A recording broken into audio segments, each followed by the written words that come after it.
Bob Dylan stopped playing his guitar, stepped back from the microphone, and looked at the empty seat in the audience. That silence was more powerful than any song. The Orpheum Theater in Boston. November 1978. A Tuesday night. 700 people packed into the vintage hall with its ornate ceiling and burgundy velvet seats. Bob Dylan was halfway through his second set. The tour had been grinding. 23 cities in 6 weeks, the same hotels, the same dressing rooms, the same questions he never answered. He was playing Tangled Up in Blue. Third verse. The guitar work was intricate, his voice carrying that familiar rasp that made every word sound like confession. The audience was with him, that rare concert silence where people actually listen instead of waiting to applaud. And then he stopped. Not a pause between verses. Not a dramatic moment planned for effect. Just stopped. His fingers lifted from the guitar strings. The chord hung in the air for a moment, then faded into nothing. Dylan stepped back from the microphone. 1 step. 2. The stage lights caught his face. Lines deeper than they should be for 37, curly hair backlit by amber spots, eyes scanning the crowd. He was looking for something. Someone. The audience shifted uncertainly. A few coughs. Someone whispered. The band behind him, rehearsed to follow his every move, held their positions, waiting. They'd learned years ago not to assume anything with Dylan. He might resume. He might walk off. He might start a completely different song. But Dylan wasn't looking at his band. He was staring into the audience. Third row. Center section. At a single empty seat. Empty. Surrounded by filled seats. Like a missing tooth in an otherwise complete smile. Dylan didn't explain himself. He never did. Backstage, 20 minutes earlier, Dylan had been sitting alone in his dressing room. Not unusual. He preferred silence before shows, no conversations, no well-wishers, no production meetings. Just him, his guitar, and whatever thoughts occupied the space between who he was and who people expected him to be. His term manager, Victor Maymudes, had knocked once. Dylan didn't answer. Victor knocked again. Someone left an envelope for you at the box office, Victor said through the door. They said it was important. Dylan didn't move. They said her name was Ruth. The guitar stopped. Dylan set it down carefully against the wall and opened the door. Victor stood there holding a plain white envelope. No postage. No return address. Just Bob Dylan, written in careful handwriting across the front. Dylan took it. Closed the door. Sat back down. Inside was a single piece of paper. A letter. And a ticket stub. The letter was short. Dear Bob. I bought 2 tickets to your show tonight. Row 3, seats 14 and 15. I'll be in seat 15. Seat 14 is for my daughter, Sarah. She won't be there. She died 4 months ago. She was 19. Sarah loved your music. Not the way most people love music, as background noise or something to fill silence. She really listened. She learned guitar because of Don't Think Twice. She wrote poetry because of Desolation Row. She believed words mattered because you taught her they did. She was sick for 2 years. Leukemia. The last 6 months were the hardest. The hospital played the radio constantly, but she only wanted your albums. Even when she couldn't speak anymore, she'd tap her finger to Forever Young when the nurses played it. She died on July 18th. We buried her with her guitar. I don't know why I'm writing this. You don't know me. You never knew Sarah. She was just one person in a world full of people who love your music. But I bought 2 tickets anyway because I couldn't imagine coming without her. And I wanted you to know that seat 14 will be empty tonight. Not because I couldn't sell it, but because it's hers. Thank you for giving my daughter words when she couldn't find her own. Ruth Brennan. Dylan read it twice. Then folded it carefully and placed it in his jacket pocket. He picked up his guitar. Sat there holding it. Didn't play. Just sat. Victor knocked again. 5 minutes. Dylan stood. Walked to the mirror. Looked at his face. The same face that had been on 1,000 magazine covers. The face people said spoke for a generation. The face that had never asked to speak for anyone. He thought about a 19-year-old girl he'd never meet. Learning guitar. Writing poetry. Dying in a hospital room while, forever young, played from a cheap radio. He walked to the stage. To understand what happened next, you need to understand what Bob Dylan had been carrying for 15 years. Since 1963, people had called him the voice of a generation. The protest singer. The poet. The prophet.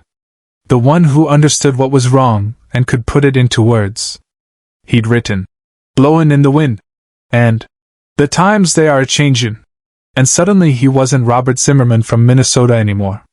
He was Bob Dylan, capital letter voice of capital letter something. He'd spent 15 years trying to escape that. Going electric at Newport Folk Festival and watching half the audience boo him. Making country albums when everyone wanted protest songs. Disappearing for months at a time. Refusing interviews. Giving cryptic answers when he did talk.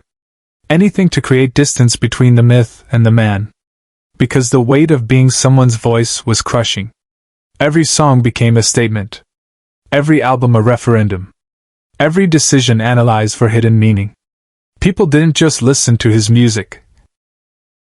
They built their identities around it, their politics, their sense of what mattered. And Dylan didn't want that responsibility. He just wanted to write songs. But standing in that dressing room reading Ruth Brennan's letter, Dylan realized something he'd been avoiding for years. Whether he wanted it or not, his words had mattered to people. Really mattered. To a dying girl in a hospital.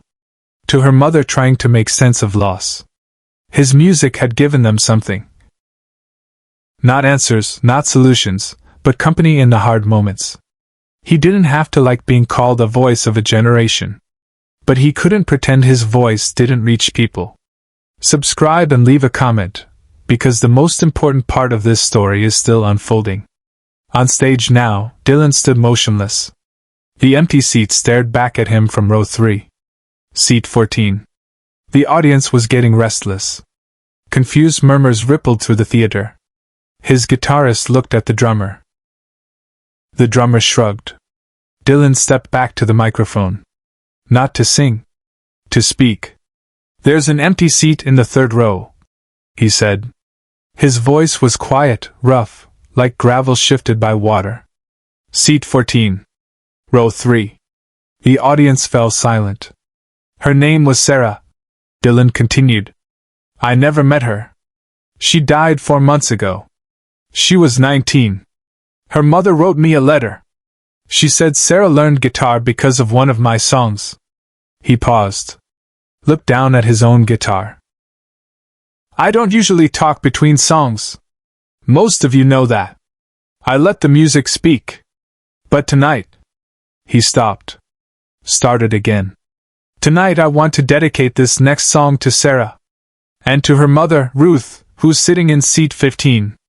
Who bought 2 tickets because she couldn't imagine coming alone." The camera. There was always a camera somewhere in the back. Bootleggers capturing what they could, caught Ruth Brennan's face.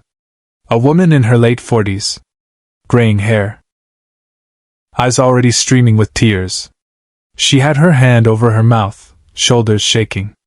Dylan adjusted his guitar strap. "This is Forever Young. Sarah's mother said it was her favorite." He started playing. But different than the album version. Slower. Stripped down. Just voice and guitar. No band. No production. Just the song in its rawest form. The first verse. "May God bless and keep you always. May your wishes all come true. May you always do for others. And let others do for you." Dylan's voice cracked on. "Keep you always." He didn't try to hide it. Didn't smooth it out. Just let it crack. The audience was crying. Not politely. Openly. People who'd come for a rock concert were now bearing witness to something else entirely. Grief and tribute, and the strange way music can hold what words alone cannot. Away from the spotlight, Dylan made a choice no one expected. When the song ended, Dylan didn't move into the next number. He set his guitar down carefully. Walked to the edge of the stage. The lights were too bright to see clearly into the audience, but he knew where seat 15 was. "Ruth," he said quietly into the microphone. "Would you come up here for a moment?" The theater went completely still. Ruth Brennan sat frozen in her seat. The people around her were looking at her, some gently encouraging, others as shocked as she was. A woman to her left touched her arm. "Go," she whispered. Ruth stood on shaking legs. Made her way to the aisle. Walked toward the stage. Each step felt impossible. The whole theater watching. Bob Dylan standing there waiting. When she reached the stage, Dylan crouched down, extending his hand. She took it. He helped her up onto the platform. Not easily, she was trembling so hard she could barely move, and guided her to center stage. The lights were blinding. Ruth couldn't see the audience anymore. Just Dylan's face, weathered and serious, and somehow kind in a way photographs never captured. "Tell me about Sarah," Dylan said softly. "Not performing. Not projecting. Just asking." Ruth's voice shook. She wanted to be a writer. Like you? She filled notebooks. Poetry. Song lyrics. Stories. Did she finish any songs? One. She finished one. 2 weeks before she died. She made me promise I'd keep the notebook. She said maybe someday someone would want to read it. Dylan nodded slowly. What was the song called? Empty Chairs. She said it was about saying goodbye to places you'll never sit again. The irony wasn't lost on anyone. Seat 14. Empty. Sarah's chair. Dylan looked out at the darkness where the audience sat. 700 people holding their breath. I don't read other people's songs usually, Dylan said. Every writer's voice is their own.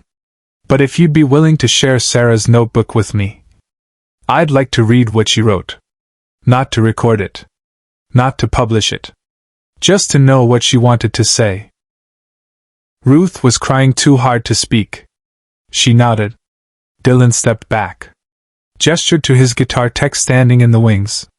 The tech brought over a second acoustic guitar, a Martin D28, well-worn, the kind of instrument that's been played for years. Dylan handed it to Ruth. This was my first real guitar, he said. I bought it in 1959 with money I saved from playing coffee houses. I've written probably 200 songs on it. I want you to have it. For Sarah's notebook. A trade.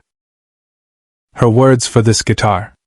Because words and music, they're supposed to move between people. That's how they stay alive. What followed stayed with everyone who witnessed it, long after the sound faded. Ruth took the guitar with shaking hands. She couldn't speak. Couldn't process. Bob Dylan had just given her his guitar. His first guitar. The instrument that had created songs that changed music history. And he was trading it for her dead daughter's notebook of poems. Dylan helped her off the stage. The audience erupted, not in applause, but in something deeper. A collective release. People standing, crying, holding each other. This wasn't a concert anymore. It was communion. Dylan stood alone at the microphone. Picked up his remaining guitar. We're going to finish the set, he said. But row 3, seat 14 stays empty. That's Sarah's seat. For tonight she's here. He played 7 more songs. The best performance of the tour, everyone would say later. Raw. Honest. Unguarded. Dylan singing like someone who'd remembered why songs mattered. When the concert ended, Dylan didn't take a bow. He just walked off stage. Disappeared into the back corridors of the Orpheum Theater. Victor found him 20 minutes later sitting in his dressing room, holding Sarah's notebook. Ruth had left it with his guitar tech. Pages and pages of handwritten lyrics. Poetry.